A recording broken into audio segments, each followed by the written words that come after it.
Look at that set. Look at that setup, man. That is awesome. I love the new setup we got here. Hey, This we're is getting better great. and better. Here we are at the Breakdown Live here at Ace Cafe in Orlando. We're going to break down and talk about the Orlando Predators against the Jacksonville Sharks. Look, the ball even got scared. It wants to roll off. It wants to roll off. I'll smack you off later. Hey, Pat, did you have a well, this is Pat LeBlanco from Fred Talk. Fred Talk and Fish on Fire. And I want to throw Fish on Fire. Absolutely. Right? I always throw out Fish on Fire. Yeah. You know, great sponsors, feed our players. Help me, keep Fred Talk going for the past year through the whole COVID-19 pandemic thing. Fish on Fire is amazing. We'll be back people there. People had a blast there. Oh, yeah. People had fun. Yeah, so, without a doubt. And by the way, after the season, we're going to be going back. You know what I mean? We're going to be going back there and doing a thing. So it's funny, like I see you and I'm talking, but it's a little weird. You know what I mean? We're learning. That's okay. There we are. There we are. But so what we're like to try to do is keep it the same, pretty much. We're going to hang out and talk for a little bit. Coach Ben Bennett's going to come on. We're going to break down the game film, talk about the game, let people actually ask questions. This time, you're not going to be over there. You're going to be over there asking us. But next time we're going to put a camera over there and we're going to put a mic. So as you read it, we feel like, what's his name? I told you, Johnny Carson. Ed McMahon, like he's gonna. I'm quizzing him. Like he's Johnny putting me in the same class as Ed over McMahon. That's good. Yeah. Hey, why not? He even did Star Search. Yes. Hey, I'm gonna start it off right now. Start it off. Congratulations on your first victory. Win. As an owner of the Orlando Predators. Oh, we had a blast. I was nervous. I was a nervous wreck. They got a great team. I mean, they're the returning champions. Yes. And then I was getting a little nervous. You guys came up on a bus. Kind of flat, broke down, but Select automatically got another bus there and everything. But I was getting worried, like something was going to keep going wrong. You were getting worried. I was going like, please don't let this be an omen. Please don't let this be an omen. But I will say this here: Select Transportation, top notch, man. Our driver Alejandro got us. We were on the side of the road on 95, 40 miles south of Jacksonville. And he nursed us up to a rest area so that we had restrooms and everything else, and it was safe for all the fans that were on the bus. And it wasn't, we put it this way, we were there 25 minutes before kickoff. So we still made it plenty of time. They made sure they took care of us. It was fun. It was an experience. I'll tell you what, it was an experience. But was the game exciting or what? Oh man, forget it. That was a great game. A great game. I'm serious. We played 2 games, right? In 2 games, you can make a season highlight reel. Without a doubt. I'm serious. Oh man. Like the catches into the wall, just going over the wall, hanging on it. The interceptions right at the goal line. I'm telling you what, it's exciting. Now, to let everybody know, it was actually on TV on a local channel up there. They actually got it on a local channel. Our local stations, they're missing out right now, but guess what? Next year they're going to be begging to be on. They're going to be begging. We're going to decide which one it goes on at that point. We could be picky, right? Yep. We could be picky. So, I'll tell you this here right now, and I saw this here on the NAL site, the National Arena League official website. The Orlando Predators are ranked number 3 right now in the league. At 1-1, we're ranked number 3 in the league. Power ranking, we're number 2. Power ranking, we're number 2. Yes, which is kind of tough when they beat us, but it is what it is. We did beat a really good Jacksonville team. I don't think Jacksonville's going to lose many games. You know what I mean? No. So it's going to be a great time. And then Saturday we're home. Saturday we are home against Can I say it? Yeah, you can say it. Against the Albany Empire. The Albany Empire are 3-0 right now. They just beat the Carolina Cobras 83 to. I don't even know what Carolina scored. I know it was a decent amount. I think it was 50. It was 50 something. 52. I think it was 52. 80. Which is a lot of points. But you know what? I'm not really that concerned because our defense is strong. Our defense is they're not gonna really be able to, on target right now. It's not the deep ball. They're going to have to shallow it and go down the field. Yep. I mean, and our DBs. Don't quiz me on names. I'm not. I'm not there yet. Josh Jenkins. Did he get another interception this past weekend? Number 2, Josh Jenkins, one of our DBs, got an interception in the last game, or our first game. But I believe he got another interception. I'm not sure. Correct me if I'm wrong there, Nick Green. I know you're watching. You were at the game. That being said, right now, real quick, listen, if you guys got any questions out there, send them in right now. Text them in because I will be offside. I'll be off camera once head coach Ben Bennett comes on camera. And send them to me. I'll read them off to them. Ask Coach anything you want. Ask John whatever you want. Yes. All right? This is an open forum. Yes. Open forum. And I have an announcement to tell everybody for this home game. Any first responders, you have a badge at a hospital, you have a badge, any type of badge, any first responder gets in the game free with someone else. 2 people. Wow. So anybody. Police, firefighters, first day, nurses, EMTs. Yep. That's awesome. That's a great deal. Oh, yeah. Thank you, sir. So you just go to the box office, show your badge or your credentials for your hospital, and you get a ticket and another one. And then if you need more than that, you purchase them at the office. Yeah, that's going to be fun. Well, because this is the first responders game that we're doing in appreciation for all you guys have done for us. Yeah, and it's our first home game in, oh my gosh, 2 years. It seems like a lot longer than 2 years. Yes. Yeah. But it's been 2 years, and I know you Predator fans are ready to come back into the jungle and see some live action arena football and cheer on your Orlando Predators. I know these guys are going to be jacked for this game. I mean, the Jacksonville game. I mean, just being there. You know what I mean. The fans that went up, they had a blast. Just play after play after play. It was exciting as heck. And I mean, and now we're going to be home. We're going to have Cumberland Gap playing. Okay? Oh, awesome. Cumberland Gap's going to be there as well? Cumberland Gap's going to be the opening band at 6 o'clock. So get there, so you can get right in at 6 o'clock and the party starts, And then they'll probably play for like 45 minutes or 50 minutes, and then they're actually going to play for the halftime show. That's great. Cumberland Gap will be the halftime show. But yeah, we're going to have fireworks, pyrotechnics for the guys to come on the field. We're going to make so you guys all have a great time. And there'll be a great football game. And I'm telling you, go look some of the highlights. If you want to see some unbelievable catches. Now, how do I say this? I didn't want to get fined and run on the field, but I was going to be mad if they overturned that, because the catch happened right in front of me and they kept replaying it when he intercepted it. It was right there. Where the fan tipped it? No, when he intercepted it and hit the ground, and it was perfect, right? But I happened to be right there where I just watched it. And, when something like that happens, you actually see it in slow motion in your head. Yeah. It was perfect catch. It was all, and then they played it over and played. I turned to the commissioner. I go, I don't know how much this fine's going to cost, but if they overturn this, it's going to be ugly.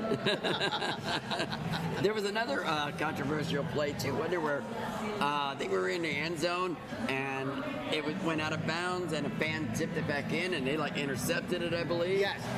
Now, on the replay, I watched. Is that what we're watching here? Nope. Oh, that was the one you're talking about. That's the catch. Yeah, that's the catch right there. Thank you, Johnny.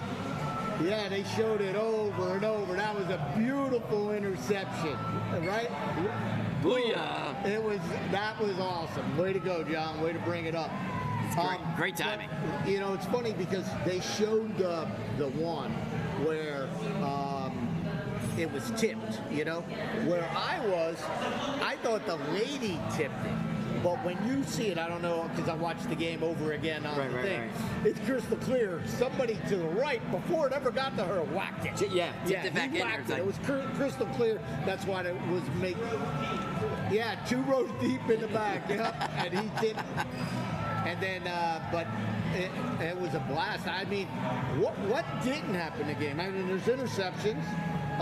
There's long field goals, missed field goals. Unbelievable catches over the wall where I thought the guy broke his ribs, and he caught the ball and ran back out like nothing Come back happened. over, yep. I mean, like nothing happened. These guys are professional athletes. I want to tell you this.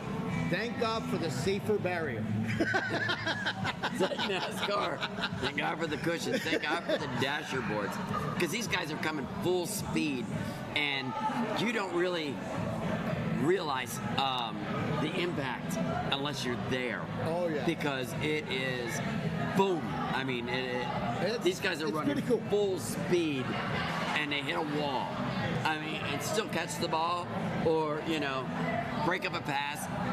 They're doing it. I mean, Now, another thing is, in the first game, I mean, he hit the wall, went over the wall, and then hit concrete. Wasn't able to hold on to the ball at that point.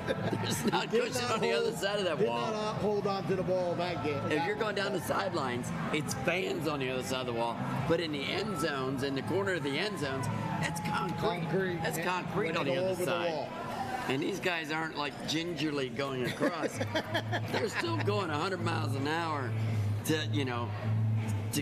make the play. Yeah. And that's all it's all about, to make the play. Let's see it. Let's see it, John. Oh yeah. That was our double pass, baby. That's my opinion. That's the play of the game right there. So me as a coach, I love plays like this because I don't call no play to me is a trick play. Every play's a play. It's just one that they weren't prepared for. That's why you run, you'll run a counter this way and a swing that way. But yeah, that's pretty awesome. Wait till Coach comes on and sees our new set. Oh yeah, without a doubt. He hasn't seen it. He hasn't seen it. No. But like you were saying, a trick play. No, it was a design play by head coach Ben Bennett. To sucker you in. And that's why I like, in let's say, regular football, I call it, where you got 2 backs in a run. That's why they fake a dive and he drops back and he's trying to trick you to step up, get a hesitation, and then to go over the top. Yeah. Well, it's just another play. I love it. I use them all the time. It could not have been performed at the most perfect time. I mean, it was just like. And that's the other thing. You do certain plays, and I'll bring it up with the coach, at a time when they don't expect it because they work a lot better. Exactly. Right. Yep. I mean, and that happened. Yep. Yep, exactly. The onside kick. Now we're going to have to put a mic over there for John. I know. I was telling him that. So he knows all about it. I'm gonna just recognize a couple people that are watching. Nick Green drove up to Jacksonville and watched the game. Spent the night up there. He had a blast. I think. One of our favorite breadheads. There was a lot of fans that went up there. Thank you all, you breadheads and Predator fans that came up there. It looks like they had a really good time too. Jonathan Dorst with Locked In Magazine.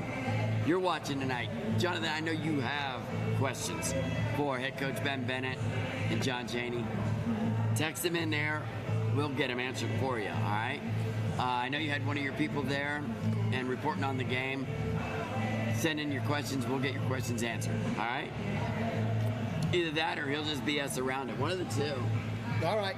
Let's bring out Coach Bennett. Let's bring in head coach Ben Bennett. We got an intro. You got we an have intro. All right. Let's see the Coach Ben Bennett intro. Utah Stars. There are All right. Hey, look. Ben Bennett of the Predators. Give him time, and he'll cut up any defense. I think the Orlando Star is really the one of stars. They've got Ben Bennett, the league's best quarterback of all time. You can't win it all, in my opinion, without a great quarterback, and Ben Bennett is definitely one. Now coming out at quarterback for the Orlando Predators is Ben Bennett. He's now 32 years old. He played his college football at Duke University. He has set all kinds of records in Arena Football League history. Oh, was that you? Got me all warm and fuzzy, man. I got goosebumps. I'm like, I remember back in the day when I was younger and had more hair and I was healthy. So, is there at any point while you're coaching that you want to rip their helmet off and put it on you and show them? Yes. Yes. My mind says yes. My body goes, are you freaking kidding me? Zero chance I get it. You know, it's funny because as a football player, you have the same recurring nightmare all the time. You can't get into the stadium and the game is going to start. You get into the stadium, you can't find your equipment. The worst one for me is that I'm going to a new team, I get in the huddle, and I don't know the plays. Oh. And it's because I'm always so on top of things. I know every little detail. When I get in there and I'm like, I wake up in a cold sweat. And it's just, I guess it's football players, you know, universally, but that's kind of the nightmare. You get out there and you can't do something that you normally knew you could do. Yep, and you look good there, Coach. So, the Predators against the Jacksonville Sharks. Yep. What a freaking game. It was exciting, and we made it that way because we had a chance to really do some good things and make it way, way easier on ourselves than we did, but we just didn't do that. And again, it's a young team. Very few of these guys have ever even seen each other before, and so you've got some growing pains. We were fortunate that we played a really good football team in Jacksonville who won the championship in 19. They've got a really good football team, but they haven't played a game yet, and game speed is different than practice speed. And we made them make enough mistakes that we came out on top. Yeah, that was an awesome game. I mean, the double pass at the most perfect time. I love it. I love it. Coach, I was telling Pat, to me, I don't believe in trick plays. I believe in plays. Right. So to me, it's a play to call at a certain time, whether you get tricked or not. Right there you go. Well, if they can run that back, I want to talk you through this. Go ahead. Can you guys rewind that? Yeah, all here right. you go. So, first of all, this is the first play of the half. We came out, and we'd practiced this for 2 weeks. We came out, everybody lined up in exactly the wrong spots. I had to call timeout before we had run the first play of the second half. So on the other sidelines is a good friend of mine, Lee Johnson, who's the defensive coordinator.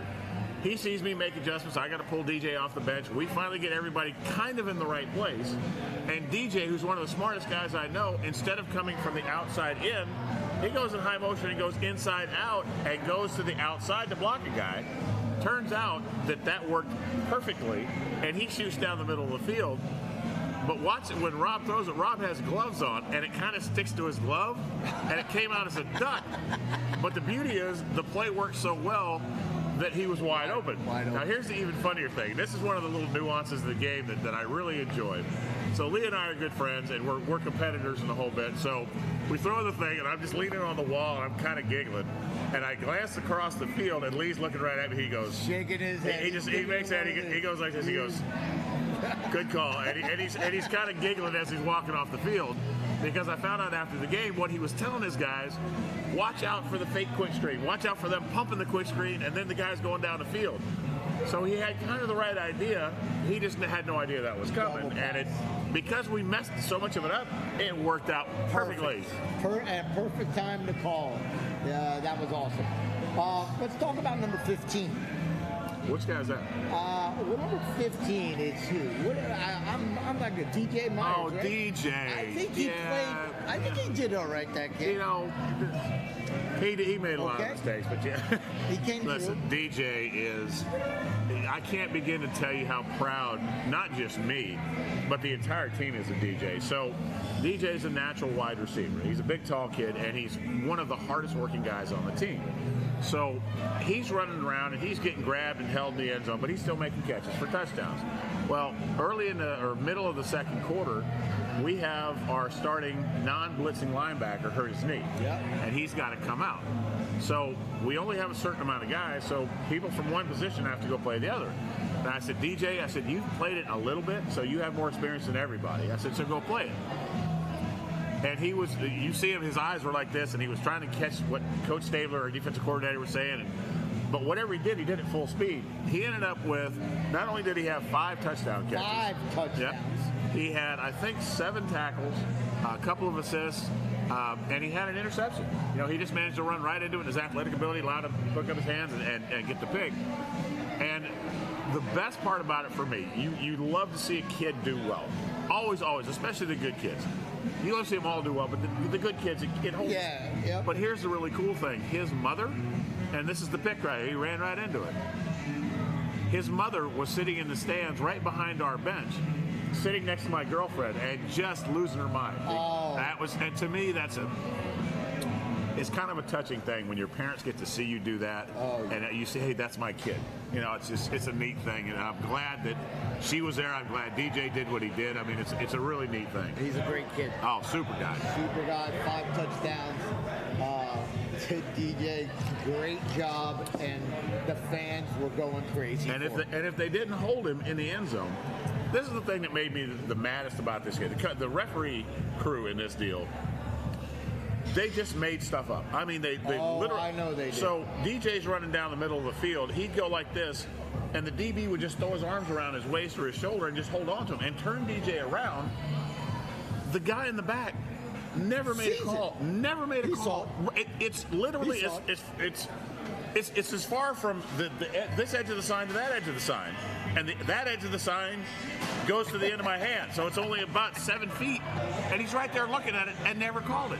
He called one pass interference call, and that was against our guy on a ball that was uncatchable. Well, I know some of the Jacksonville. I watched the game over, and I'd see some of the people tweeting in there or whatever it's called. You know what I mean? For the about this and that call, but in reality, he was holding almost every play on our guys because they couldn't stop him. They couldn't, and that was the problem. I mean, he hugged DJ like it was his Valentine. I'm telling you, it was unbelievable. And then we ran a play where DJ runs down, and he acts like he's going to the post, and he bumps the guy and slides away. That guy jumps up with his hands in the air and runs to the referee. Did you not see him bump? He pushed off.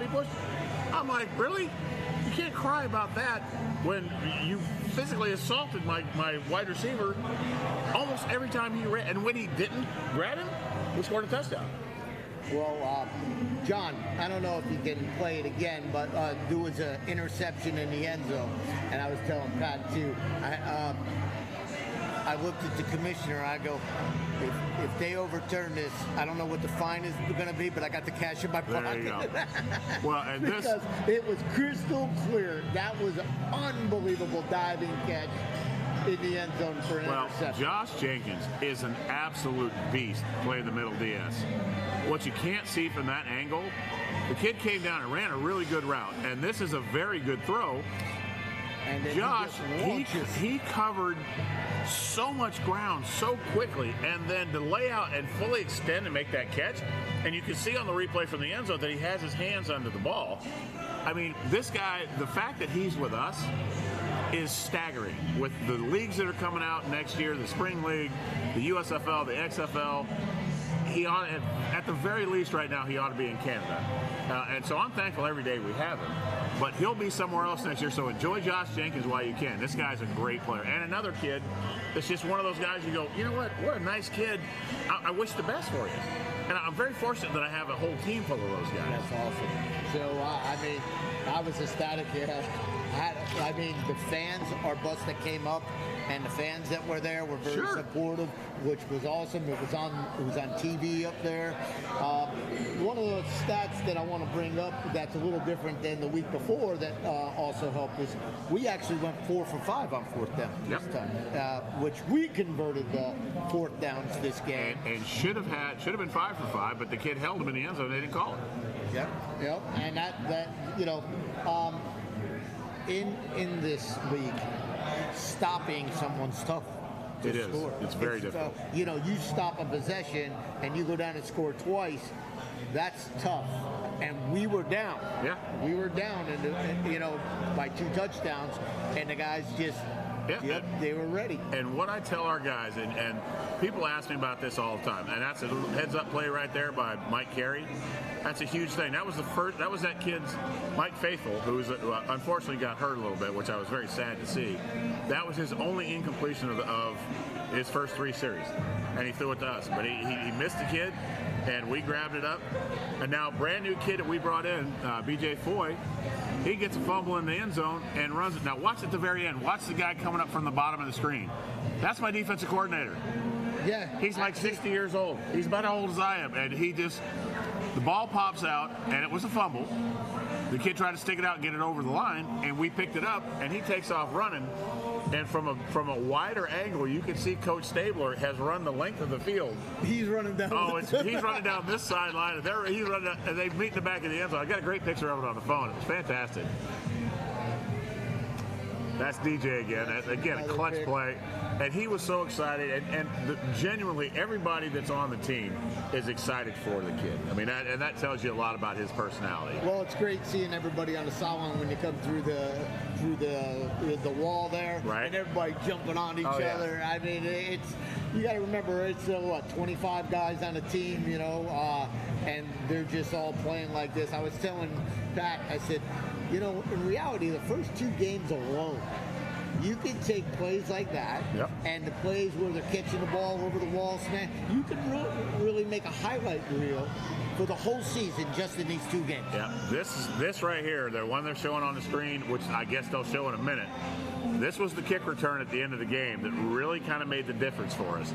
So this kid had been coming closer to shaking loose when we kicked it to him, and I thought to myself, we got 3.5 minutes left, we got an 11-point lead. I do not want, or a 12-point lead. I said, I do not want to give this kid a chance to shake out of here. And so what happens is we pooch it. He catches it. We got him pinned on the wall.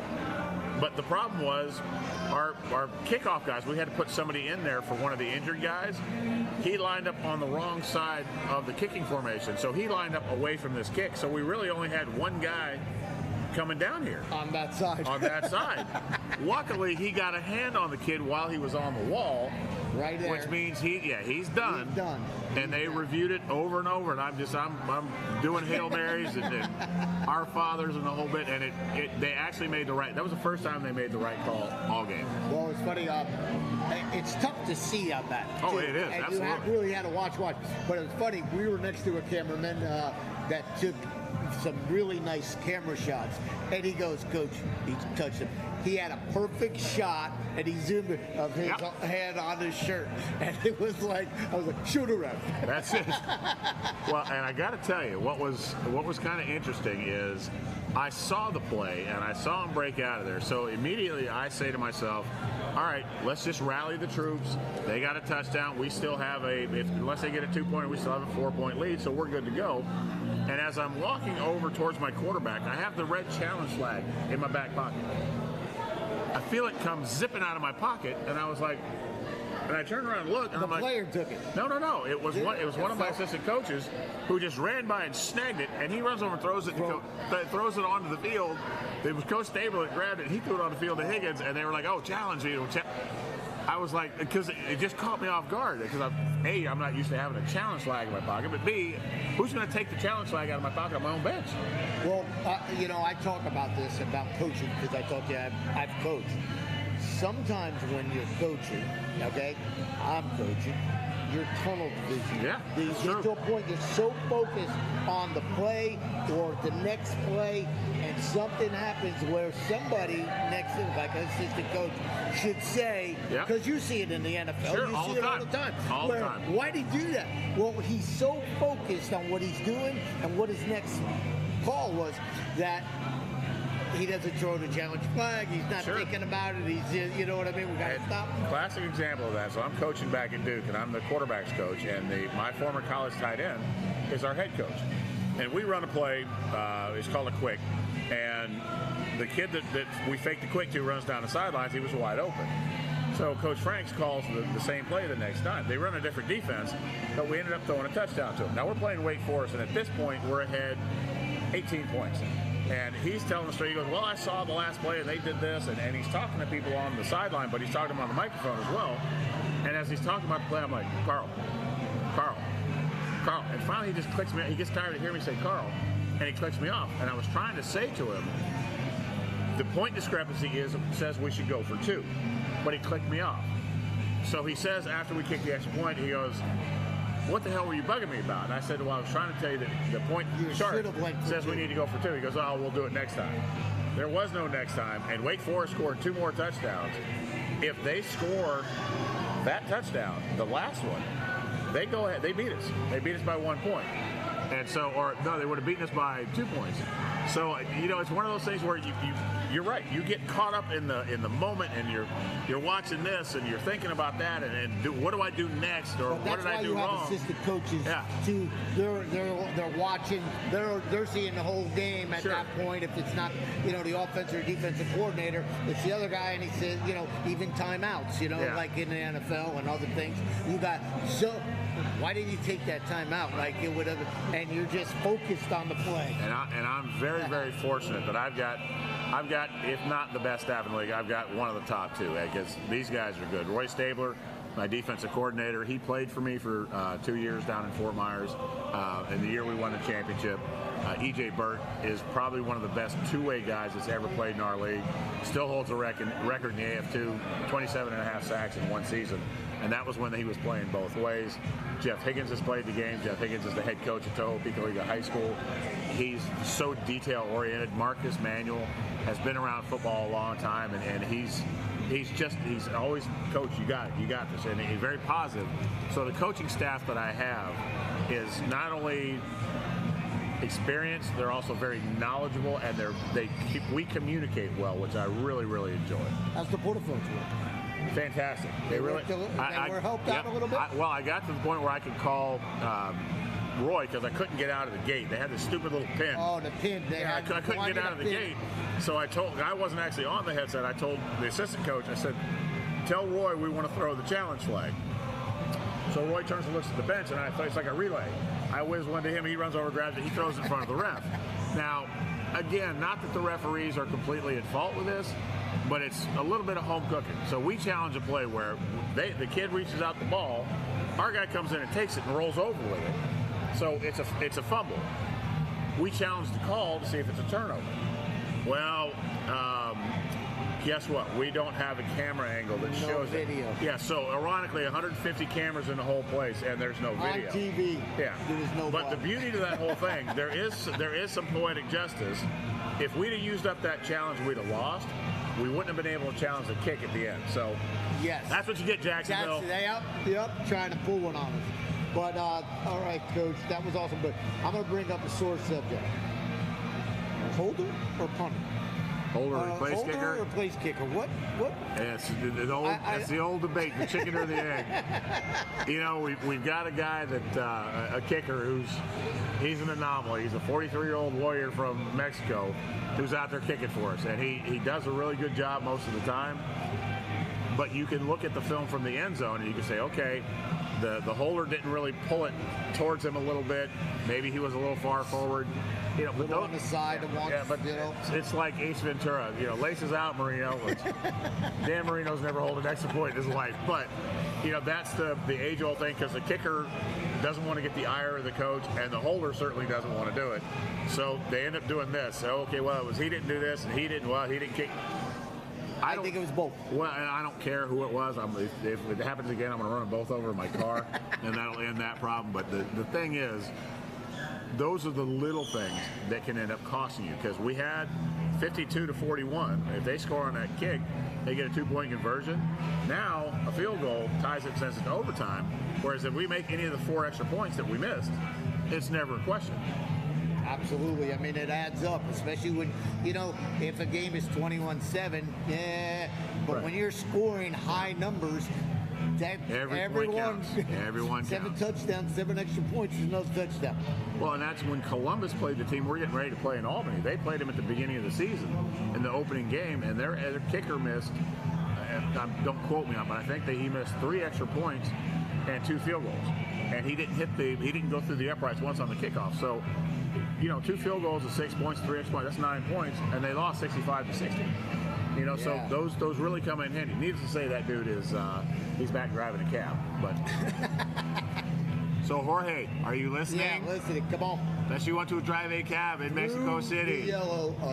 All right, so we're gonna go to Pat and let him ask questions from the fans. Question from one fan says, wow, number 15, DJ Myers, what a find. What role is he going to play in the next game? Hopefully he plays the same role he played this game. Yeah, I'll be good with that. Yeah, I'm sure he would be too. Absolutely. Same role. But DJ is one of those guys that you tell him to, hey, DJ, I need you to go run through the parking lot, splash in puddles. Yes, coach, and he'll go do it. He's a great kid. He's a great player. He's become a pretty focal point of our offense once we get down around the goal line. Now, our non-blitzing linebacker, which most people call a jack linebacker, was injured, which caused him to go into the game. So we've got another fella that's about DJ's size named Troy Grant, and we're going to probably play both of those guys in there, but we still want DJ in there on offense because he's a big, tall kid. You throw him a jump ball, you get a little DB, he's got a better shot at it than the DB. So happy to see DJ do well, and we plan on using him just about like we did this past week. Somebody else wants to know, did Brian Hicks change his last name to Bryce? Now you know why, right, Coach? No. They said he was the okay. quarterback because they got Price passing for 168 yards, Coach. Good job, Price. You're the secret weapon because nobody knows about you. Now, I got to tell you, we had a couple of guys that really contributed. Des Epps was a guy that played in the AFL in 19. He originally wanted to go and play at home, but decided once that team folded up, they said, look, I'm going to come play for Orlando. He scored a touchdown, had a couple big catches for us. Donovan Raspberry made a couple of big plays. So, and we got Des Maxwell into the program a little bit running the ball. So we've got some guys that haven't been normal contributors that are starting to chip in a little bit. And in my offense, in our offense, not my offense, in our offense, you never know play to play who's going to get the ball. You send one guy deep and you got a couple guys they're running control routes, and if they drop off on the guy that's running the control route, then you want to pitch it to one of those guys underneath. And what they do with it after that, that's the icing on the cake. So pretty excited to see Brian Price over all those yards. Brian Hicks, I'll work with you. And the amazing thing is Rob Jones had a better passer rating than any quarterback on the field. 1 for 1, 35 yards and a touchdown. Can't be better than that, right? All right, you're good, Pat? We're good. All right, upcoming game. Interesting. We're playing what I consider to be the best team in the league right now, probably other than us. Albany's 3-0. They scored 65 points in the first game. They scored 60 in the second one, and they scored 82 in the third one. And none of the games they played in the second half have even been close. So they've got a very, very experienced quarterback. He was the AFL MVP in 19. Albany won the championship. He's very well coached. He's a big kid, strong arm, but he's also smart. He understands when you're trying to fool him, he knows where to go with the ball. So we have to try to fool him, but we also have to try to get people around him. They've got... You're going to need some pressure. Oh, you're not kidding. They've got probably one of the best wide receivers in the league, if not the best, a guy named Darius Prince, who was the offensive MVP in the AFL with the Philadelphia Soul in 2019. He's tall, he's fast, he's got great moves. We got to try to slow him down. But Albany right now has 4 of the top 8 receivers in the league. So they're pitching it around. They're running up a lot of yards. Plus, they've got a pretty solid defense. So we got our hands cut out for us. But the thing I've been telling my guys, Mike Tyson was invincible until Buster Douglas just punched him right in the face as hard as he could and just kept hitting him. And all of a sudden, Tyson went, "Haboo!" And that was it for his career. I mean, he was still fighting, but he wasn't the same fighter. So I'm hoping that we can come out and we can land a few blows early.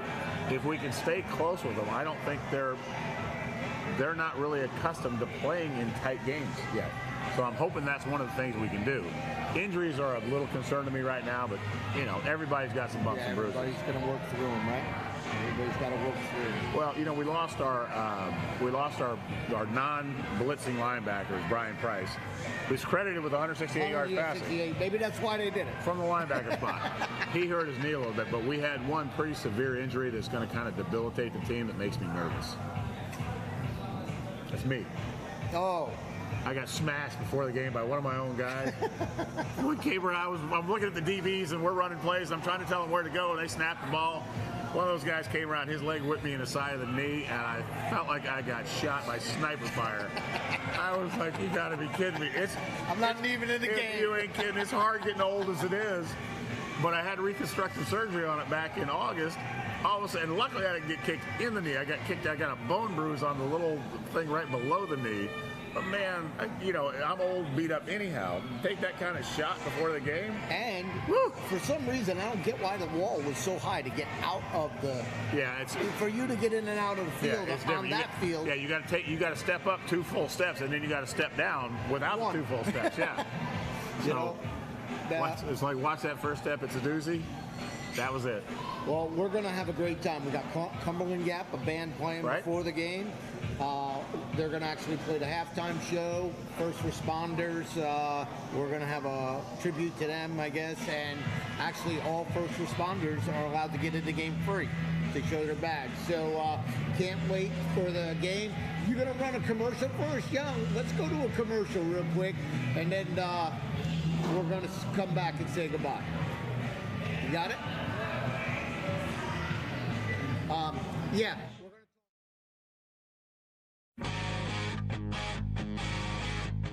Holy cow, it's Nova Rex, the 80s legends.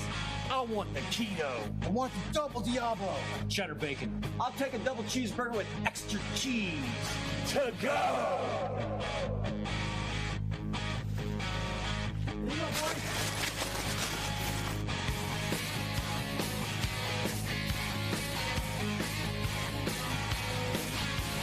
Hey guys, I play a little guitar myself.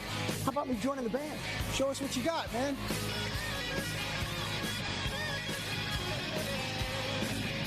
What's up, dudes? What do you think?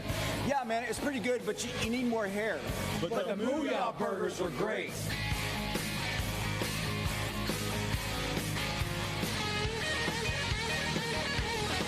Mooyah burgers rock!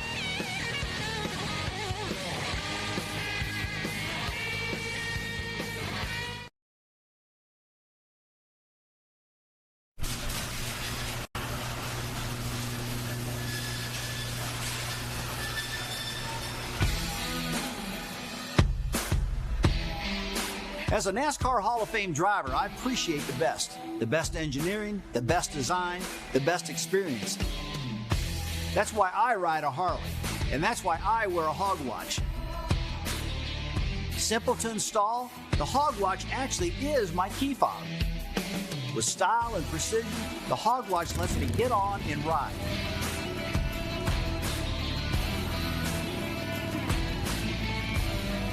Hog watch. Freedom never looked so good. All right, here at the Ace Cafe, I want to thank everybody who came out. We had a watch party here. There was a good crowd here. And IT John, thanks for taking care of that because we were all up at the game because it was close in Jacksonville, so we weren't, Yeah, we were a little busy. Yeah, we were busy. While you were at a bar drinking, we were working. All right. right. I did have a drink up there. I had a guy on the sidelines, really nice guy, giving me a hard time. He's like, "Hey, do you want a beer?" I'm like, "Yes, yes, I do." But not right now. Beer and a Prozac. Holy smokes. But so anyway, thank you everybody for coming to the watch party. Thanks for coming to the game. If you get a chance, come out this Saturday, 6 o'clock, Cumberland Gap, 7 o'clock. Game start. That's it. Kickoff 7:15. Absolutely. And the thing that I want to emphasize to the people that are watching, this is your team as much as it is ours. Remember back when the Predators were sold out and people were dying to get into the games? That's what we're shooting for. We're trying to make this the ultimate entertainment experience, and we want to build our fan base back up to what it was. But we do that one fan at a time. You guys have to come out and see it, because I know if you come watch, you'll go to your buddies and go, "Hey, listen, we got to go to the Predators game next week. We got to go I again." had so much fun." And so we're going to try to bring back the glory days, and we do that one fan at a time. So please come out, bring your buddies, and we'll have fun. Hopefully we win. There you go. Hey, thanks coming for watching the Breakdown Live. And John, let's show what the fans, what they can expect possibly in this game again, right? Yes, you can expect that. Go ahead. All right, let's do it!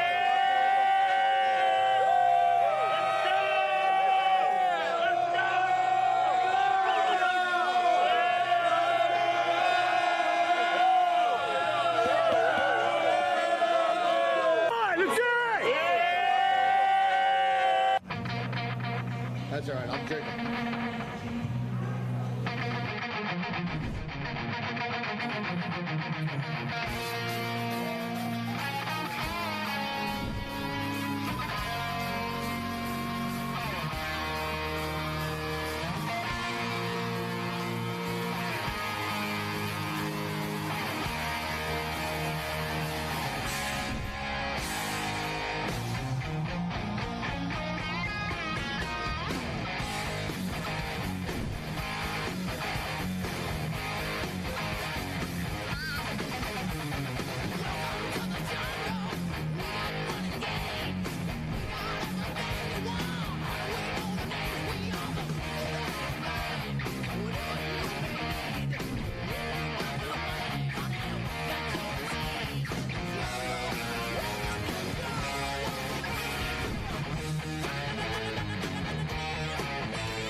Well, Coach, you need to do that again.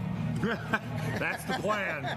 Like Mike Tyson said, everybody's got a plan until they get hit. I know Albany's got a plan, and we plan on hitting them in the mouth as hard as we can. So come out and watch it. There'll be blood and bodies everywhere. We just don't know who's going to be most. All right, we'll see you Saturday. Thanks for watching the Breakdown Live, brought to you by Cycle Fever TV. Come to the Pred game.